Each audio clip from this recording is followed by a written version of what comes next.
নমস্কার, বাংলা বাজারে সবাইকে স্বাগত। আমি অনিকেত চট্টোপাধ্যায়। শুরু করছি আমাদের অনুষ্ঠান মতামত। আজকেও রাত্রিবেলায় জিরো আওয়ার আছে। বাংলার সংখ্যালঘুরা কি বিপন্ন, এই বিষয়ে তিনজন আজকে প্যানেলে আছেন। আপনারা নিশ্চয়ই 9টা থেকে 10টা লাইভ অনুষ্ঠানে থাকবেন। আর বাংলা বাজার সাবস্ক্রাইব করুন, লাইক করুন, শেয়ার করুন, কমেন্ট করুন এবং বেল বাটন প্রেস করলে আপনাদের কাছে নোটিফিকেশন পৌঁছে যাবে। আজকের মতামতের শীর্ষক, বাংলার নির্বাচন আবার বিজেপি হারছে 5টা বড় কারণে।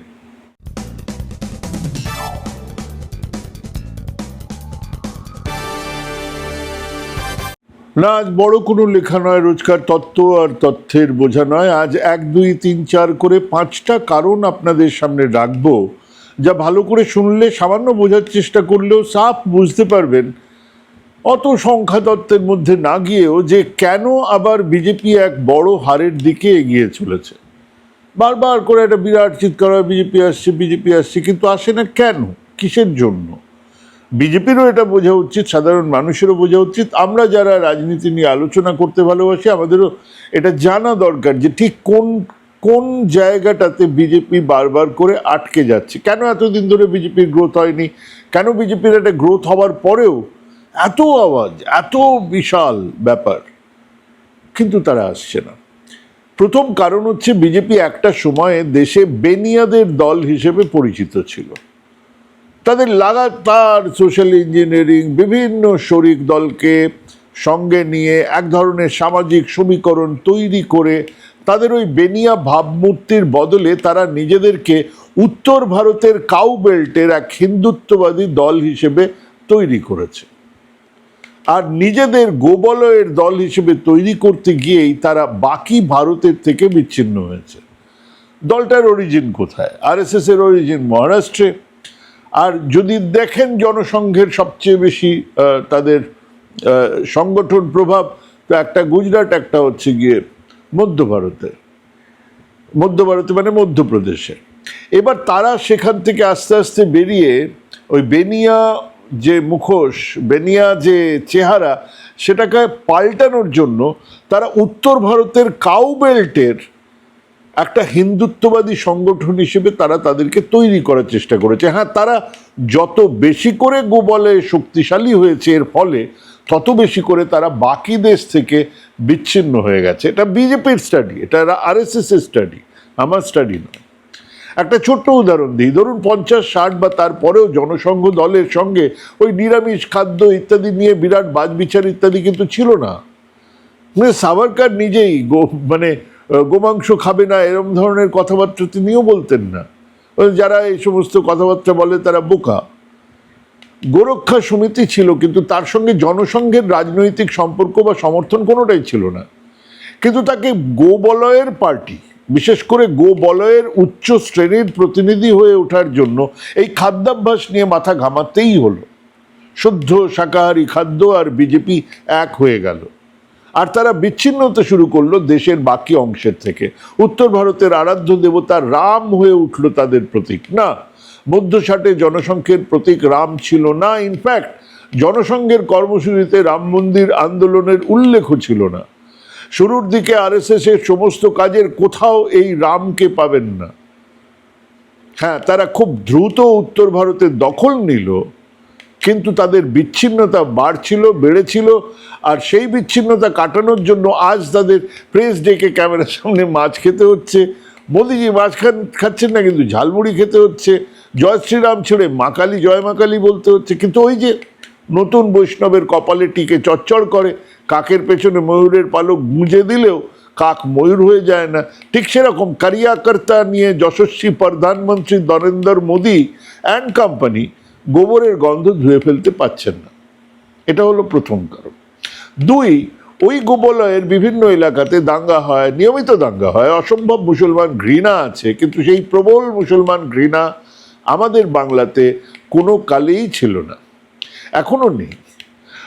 আমরা আছে বই কি, মুসলমানদের সম্পর্কে ভুল ধারণা আছে। 2 সমাজের মধ্যে যোগসূত্র বড্ড কম আমাদের বাংলাতেও, কিন্তু সেসবের পরেও বাংলার মুসলমান সমাজ তলায় প্রান্তিক খেটে খাওয়া কৃষক মজুর বা শ্রমিকদের মধ্যে এক ধরনের কামারাদেরি ছিল বাংলার মুসলমান সমাজ হিন্দু সমাজের, তাদের মধ্যে বিরাট বিভেদ ছিল না, যা গোবলয়ে কিন্তু নেই। সেই কামারাদেরি, সেই সখ্যতা, সেই বন্ধুত্বকে না ভেঙে এক বিরাট মেরুকরণ সম্ভবই নয়। মানে ধরুন গুজরাটের যে দাঙ্গা হয়েছিল, সেই দাঙ্গার প্রথম সৈনিক, হিন্দু সৈনিক কারা ছিল? ওখানকার ওবিসিরা, যাদবরা, ওখানকার যে মধ্যবর্গের যে হিন্দু, তারা, উচ্চবর্ণের হিন্দুরা নয়, তারা নেতৃত্ব দিচ্ছেন, কিন্তু কাজ করেছে, দাঙ্গা করেছে কিন্তু তারা। আমাদের এখানে এই মধ্যবর্গের হিন্দুদের দিয়ে, ঘোষ, দাস, বোস, মণ্ডল, এদের দিয়ে চ্যাটার্জি ব্যানার্জিরা একটা দাঙ্গা করিয়ে দেবে মুসলমানদের বিরুদ্ধে, এটা হবে না। এখানেই এই বাংলার জনবিন্যাস আটকে গেছে। সাধারণ হিসেবে 30-31% মুসলমান ভোটারদের এক রক সলিড সমর্থন যদি একটা দল পেয়ে যায়, কেবল আর একটা দলকে হারানোর শর্তে। কেন পাচ্ছে? এই জন্য নয় যে এইটা অদ্ভুত ব্যাপার, মুসলমানদের বিরাট উন্নতি হয়েছে, না হয়নি।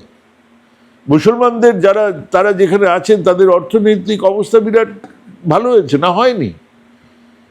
কিন্তু তারা আছেন কেন? তারা আছেন আর একটা দলকে হারানোর শর্তে। অদ্ভুত ব্যাপার। বিজেপিকে হারানোর জন্য তৃণমূলকে সমর্থন, যদি তৃণমূল না থাকে তাহলে বামদের সমর্থন, বাম না থাকে কোনো একটা শ্যামকে সমর্থন, কিন্তু বিজেপির বিরুদ্ধে তারা রক সলিড ওই 31, 29, 28, 29, 31% ভোট থাকবে। কাজেই তারা যে কোনো দৌড়ের আগেই এগিয়ে থাকে যাদের কাছে ওই 30 পায়ের সমর্থন থাকে। আর তারপর আসে ওই 68-70% হিন্দু মানুষের কথা, যাদের খুব বেশি হলে এখনো পর্যন্ত 45%, মানে আদত ভোটের 30-32%ই যায় বিজেপির দিকে। আর এই জনবিন্যাসের অঙ্ক ওই RSS বা ওই SIR ইত্যাদি করে তারা একটা প্ল্যান করেছিল, RSS এর থিঙ্ক ট্যাঙ্ক যারা, যে বদলে দেওয়া, সেটাও হয় না, সেটাও হয়নি, সম্ভব হলো না। দেখা গেল, বোঝা গেল জনবিন্যাস বদলে দেবার কাজটা আসলে নির্বাচন কমিশনকে দিয়ে বিজেপি করতে চেয়েছিল, কিন্তু তারা পেরে ওঠেনি। হ্যাঁ, ঠিক এই কারণেই বারবার এত চিৎকার আসছে পরেও বিজেপি শেষে হেরেই যায়। 3 নম্বর মজার কথা হলো, বিজেপি দলের যে ম্যানিফেস্টো যদি কেউ পড়েন, মানে আমাদের শুভেন্দু অধিকারী তো সবে ঢুকেছেন, এখনো বিজেপির ম্যানিফেস্টো পড়ে ওঠার ওনার সময় হয়নি, দেখবেন খুলে তাতে সেকুলার কথাটা লেখা আছে। আর লালকৃষ্ণ আদবানি সেই সেকুলারিজমের একটা চমৎকার ব্যাখ্যা দিয়েছিলেন। তিনি বলেছিলেন যে পশ্চিমা ধর্ম বিচ্ছিন্নতা নয়, মানে সেপারেট ফ্রম রিলিজিয়ন, যে সেকুলার কথাটা আদত মানে পশ্চিমা বিষয় অনুযায়ী, তাদের দর্শন অনুযায়ী। তো বলছেন পশ্চিমা ধর্ম বিচ্ছিন্নতা নয়, আমাদের সেকুলারিজমের আদত অর্থ হলো সর্বধর্ম সমন্বয়। কিন্তু পরবর্তীকালে সেই উত্তর ভারতের কাউবেল্টের তীব্র মেরুকরণ, अभी न जिसका खून न खौला खून नहीं वो पानी है।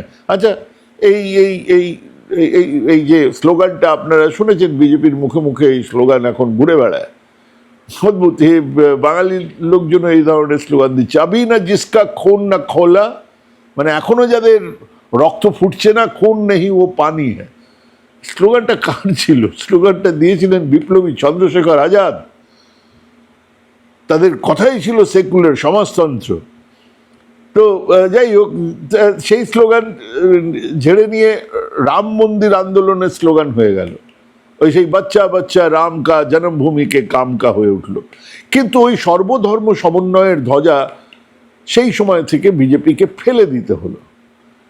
বাংলাতে সময় আর সুযোগ দেখে মমতা বন্দ্যোপাধ্যায় সেই ধ্বজাটাকে আঁকড়ে ধরেছেন। আপনি কি 2011-তেই মমতা বন্দ্যোপাধ্যায়কে দেখেছিলেন সর্বধর্ম সমন্বয়ের কথা বলা ইত্যাদি? এই ধ্বজা আঁকড়ে ধরলেন বিজেপিকে কাউন্টার করার জন্য। ওদিকে জগন্নাথ ধাম, ওদিকে মহাকাল মন্দির, এদিকে দুর্গাঙ্গন, ওদিকে দুর্গা কার্নিভাল, তার সঙ্গে নিয়ম করে ঈদের ইফতারি থেকে নামাজে হাজিরা দেওয়া, গুরুদ্বারাতে অনুষ্ঠানে হাজির থাকা, ক্রিসমাস ক্যারলে হাজির থাকা। হ্যাঁ, কেবল সংখ্যালঘু মুসলমান নয়, মমতার এই সর্বধর্ম সমন্বয় বিজেপির কাছে এক বিরাট বিপদ। তারা বাংলার হিন্দুদেরকে সেই উগ্র হিন্দু করে তুলতে পারেনি, তাদের রাগ আছে। মাঝে মধ্যে দেখি লেখেন, আমার এই সমস্ত বলার পরে আমার সোশ্যাল মাধ্যমেও লেখেন, আপনি না চট্টোপাধ্যায়, আপনি এরকম কথা কি করে বলেন? আপনি কি করে বিজেপির বিরোধিতা করেন? তো এরকম একটা ব্যাপার, মানে বাংলার হিন্দু সম্পর্কেও বিজেপির একটা এক ধরনের রাগ আছে। বাংলার হিন্দু আবার যারা উচ্চবর্ণ তাদের উপরে তো আরো রাগ আছে। বাংলার সাংস্কৃতিক ঐতিহ্য সেটাকে হতে দেবে না। আর বিরাট এক নবজাগরণের উদারবাদ বিজেপির এই গোবলয়ের উগ্র হিন্দুয়ানাকে কেবল সমর্থন করে না তাই নয়, বাঙালি সমাজে এ নিয়ে যথেষ্ট ঘৃণা আছে। যারা এই ধরনের কথাবার্তা বলে তাদের প্রতি ঘৃণা আছে। 4 নম্বর হচ্ছে গিয়ে বাংলার অর্থনীতি। এক অদ্ভুত ব্যাপার, আজকে বাংলার অর্থনীতি বিশ্বের অর্থনীতিবিদদের কাছে ক্রমশ একটা গবেষণার বিষয় হয়ে উঠছে। না, বড় শিল্প হয়নি তো, বিশাল অর্থনৈতিক গ্রোথ যাকে বলে তাও হয়নি। সম্পদ যখন জুড়বেন, বাংলার সম্পদ, বাংলার পশ্চিমবঙ্গের সম্পদ যখন একে একে জোড়া হবে, তখন তা বাংলার কৃষি জমির মতন দেখাবে। 2, 3, 4, 5, 6 বিঘের জমির ক্ষেত, বিশাল বিশাল ফ্যাক্টরি, বিশাল বিশাল পুঁজি। না, নেই। হ্যাঁ, গুজরাটে ওই আদানি আম্বানির সম্পদটাকে বাদ দিয়ে দিন, তারা বিহার থেকে পিছিয়ে পড়বে। মহারাষ্ট্রও তাই। বাংলাতে ছোট ছোট শিল্প, সার্ভিস সেক্টর আর বিশাল সরকারি খরচ বিভিন্ন খাতে, বিশেষ করে সামাজিক উন্নয়নের খাতে সারা ভারতবর্ষের মধ্যে সবচেয়ে বেশি খরচ করছেন এখানে, এক বিরাট খরচ। আর সেটাই এক ধরনের অর্থনীতির জন্ম দিয়েছে যেখানে সেই অসম্ভব খিদেটা নেই, সেই অসম্ভব দারিদ্রটা নেই। হ্যাঁ, এই কাজ কিন্তু বাম আমলেই শুরু হয়েছিল, মমতার আমলে তা বিরাট হয়েছে। আর এই এক ধরনের অন্তত খাওয়া দাওয়া, বেঁচে থাকার বেসিক উপকরণের সঙ্গে খানিকটা স্বাস্থ্য ইত্যাদির সুরাহা, স্কুলে বাচ্চারা অন্তত কিছুদিন মিড ডে মিলে ডিম পাচ্ছে, স্কুলের ইউনিফর্ম পাচ্ছে, এরকম একটা অবস্থায় বিরাট অ্যান্টি ইনকামবেন্সি গড়ে উঠছে না।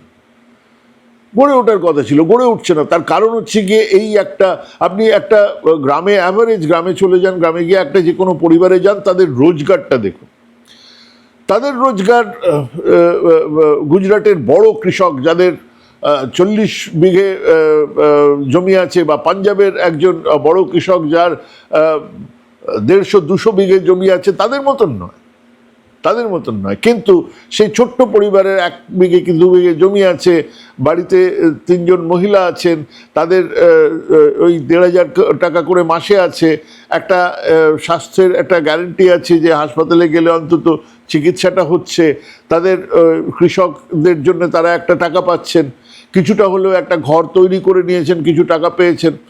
এই সব করে একটা অদ্ভুত ইকোনমি গড়ে উঠছে, যে ইকোনমি অ্যান্টি ইনকামবেন্সি তৈরি করতে দিচ্ছে না। হ্যাঁ, উচ্চবিত্ত, উচ্চ মধ্যবিত্তের ঘরের ছেলেমেয়েরা দক্ষিণের শিক্ষা ব্যবস্থার অভাব বুঝতে পারছেন, অন্যান্য রাজ্যে হাইলি স্কিল্ড জবের স্যালারি রেমুনারেশনের ফারাক বুঝতে পারছেন, কিন্তু রাজ্যের 70% মানুষের মধ্যে সেই অভাবের ধারণাটা নেই। হ্যাঁ, সেটা একটা জড়বড়তা অবস্থা। এটাই কি কাম্য? না, কাম্য নয়, কাম্য নয়। কিন্তু এটার বিরুদ্ধে 70% মানুষের কি বিরাট ক্ষোভ জন্মাচ্ছে? না, নিচ্ছে না। এটাই মমতার জীবন কাঠি। না, এটা আরো অনেক দিন চলবে না, এটা চিরকাল চলতে পারে না, এই বৃত্ত ভাঙতেই হবে। কিন্তু এখনো এটা মমতার পক্ষেই কাজ করছে। কাজেই জিও টাওয়ারে কাজ করা 20,000 টাকা মাইনে পাওয়া চাষির ব্যাটার জন্য সেই পরিবারের সরকারের ওপরে বিরাট ক্ষোভ তৈরি করছে না। মানে ওই যে বললাম, একটা জিও টাওয়ার তৈরি হয়েছে আমার এলাকাতে, একটা জিও টাওয়ার তৈরি হচ্ছে, সেখানে তিনি বলছে আমি ওই ছোট কোথাও একটু ইলেকট্রিশিয়ানের কাজ শিখেছিল, তারপরে সেখানে জিও টাওয়ারের সে ইঞ্জিনিয়ার, সে বলছে, এবং সে তার মাইনে ওই 20-22 টাকা, 24,000 টাকা, এরকম কিছু একটা। কিন্তু এবার ভাবুন, তার সেই রোজগার, তার বাবার 2 বিঘে 3 বিঘে ক্ষেত থেকে যে রোজগার, তাদের ঘরে লক্ষ্মীর ভাণ্ডার, তাদের একটা ছোট মাথা গোজার জায়গা, এবং তাদের স্বাস্থ্যসাথীর কার্ড। এক ধরনের অদ্ভুত অর্থনীতি তৈরি হয়েছে, যে অর্থনীতি অ্যান্টি ইনকামবেন্সি তৈরি করতে দিচ্ছে না। এটা বুঝতে হবে। এটা কাম্য আমি বলছি না, কিন্তু এটা হয়েছে। আমি বলছি, আমি সাংবাদিক হিসেবে আমি যেটা হয়েছে সেটা বলছি। আমি উচিতার্থে সপ্তমী নিয়ে আমার মাথা ব্যথা নেই।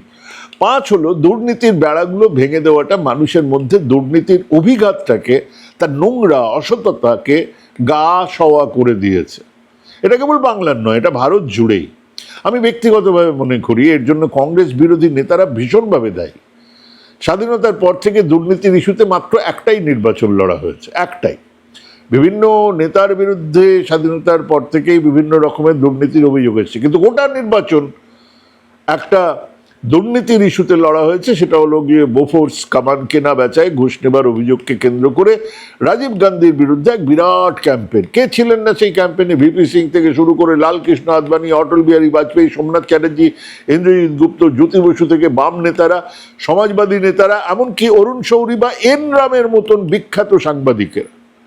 তো অরুণ শৌরী, এন রাম তো আপনি মানে নয়, ইউটিউবার নয় রে বাবা, যে তারা জানিয়েছিলেন যে একবার রাজীব গান্ধীকে সরিয়ে দিলেই পরের দিন সমস্ত লোকজন যারা ঘুষ নিয়েছে তাদের ধরা হবে। সবাই বিশ্বনাথ প্রতাপ সিং দেখাতেন যে এই আছে আমার কাছে, বার করে দেবো। সোমনাথ চট্টোপাধ্যায় বলতেন, রোজ 10টা করে প্রশ্ন করতেন যে বলুন কারা কারা, তাদের ধরা হবে, জেলে পাঠানো হবে। রাজীব গান্ধী ছিলেন প্রধান অভিযুক্ত। সুইস ব্যাংকে লোটাস নামে একটা অ্যাকাউন্ট আছে, সব খবর বেরিয়ে এসছে। হোয়াটসঅ্যাপ ইউনিভার্সিটিতে নয়, ইন্ডিয়ান এক্সপ্রেস, দ্য হিন্দুতে। তারপর রাজীব হারলেন। আমরা বহু পরে জেনেছি সেই ডিলে অন্তত রাজীব গান্ধীর নাম ছিল না। কারা ছিলেন আজও জানাই যায়নি। হ্যাঁ, সম্ভবত সেই সময় থেকে রাজনৈতিক নেতাদের বিরুদ্ধে তোলা দুর্নীতির অভিযোগ মানুষের কাছে কেবল কথার কথা হয়ে উঠেছে। মানুষ মনেই করেন সব রাজনৈতিক নেতারা চোর, যারাতে ক্ষমতা তারা এজেন্সিকে কাজে লাগিয়ে এসব নৌটঙ্কি করে। তা না হলে 27শে জুন মধ্যপ্রদেশের নরেন্দ্র মোদী প্রকাশ্য ভাষণে বলেছিলেন অজিত পাওয়ার 70,000 কোটি টাকার দুর্নীতিতে যুক্ত। 27শে জুন, 28, 29, 30, 1, 2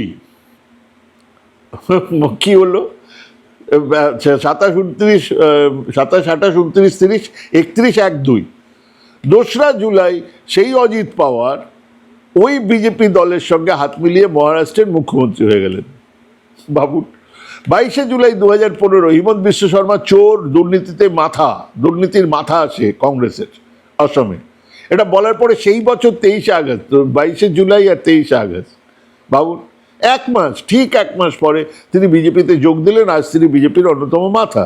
2016-তে বঙ্গ বিজেপির দপ্তরে দেখানো হলো শুভেন্দু অধিকারীর হাতে করে তিনি টাকা নিচ্ছেন, ভাগ শুভেন্দু ভাগ ইত্যাদি বলার পরে বিজেপি তাকে আজ প্রজেক্টেড মুখ্যমন্ত্রী হিসেবে রেখে নির্বাচনে নেমেছে। তার মনোনয়ন পেশের সময় হাজির থাকছেন স্বরাষ্ট্রমন্ত্রী নিজে। কাজেই মানুষের কাছে দুর্নীতির অভিযোগ এখন হাস্যকর বলে মনে হয়। তারা পাত্তাও দেন না। ঠিক তাই তৃণমূলের একগুচ্ছ নেতাদের বিরুদ্ধে দুর্নীতি, খাটের তলা থেকে টাকা মেলা, চাকরি চুরি ইত্যাদির অভিযোগগুলো মানুষ শোনেন, কিন্তু পাত্তা দেন না। দিলে সেই 2016-তেই সরকার পড়ে যাবার কথা। আরও অনেক কারণ আছে, কিন্তু আজ এই 5টাই রইল। এই কারণগুলো ভালো করে খতিয়ে দেখলেই বুঝতে পারবেন কেন বিজেপি তৃণমূলের বিরুদ্ধে তাদের সর্বশক্তি প্রয়োগ করেও এর আগেও জিততে পারেননি, এবারেও জিততে পারবে না। ভাবুন এগুলো নিয়ে, ভাবাটা খুব জরুরি। ভাবতে থাকুন, প্র্যাকটিস করুন। ভালো থাকবেন, সুস্থ থাকবেন। আজকে শেষ করছি। নমস্কার।